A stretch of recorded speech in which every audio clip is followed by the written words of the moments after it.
So hello guys, এখন সময় হচ্ছে সকাল 10:40।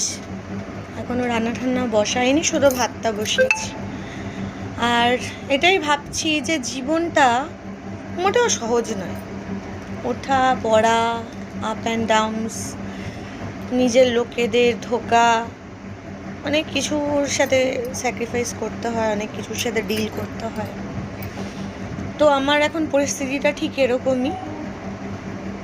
এই কটা দিন একদম সব কিছু ঘেটে যাচ্ছে, কিছুই ভালো লাগছে না। অনেক রকম খারাপ জিনিসের মধ্যে দিয়ে যাচ্ছি। মেন্টাল হেলথ তো খারাপ হচ্ছেই, শারীরিক হেলথ তো খারাপ হচ্ছে।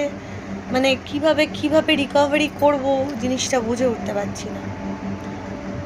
চেষ্টা করছি হনুমান চালিসা পড়ার, পূজা পাঠ করার, তাও কোনো একটা জায়গায় গিয়ে মনের মধ্যে সেই কষ্টটা থেকেই যাচ্ছে যে সত্যি কি এইটা পাওয়ার যোগ্য ছিলাম আমি? এত কিছু করার পর এইটা রিটার্নে পেলাম? অনেকের সাথেই হয়, অনেকে রিলেট করতে পারো যে যার জন্য তুমি এত করেছো, রিটার্নে সে যদি তোমার পিঠে ছুরি ঢোকায় তখন ফিলিংটা কেমন হয়। তো এখন আমার পরিস্থিতিটা হচ্ছে তাই। কিভাবে রিকভার করব, কি করব না করব, জাস্ট মাথা হ্যাং হয়ে যাচ্ছে, কিছু মাথায় ঢুকছে না।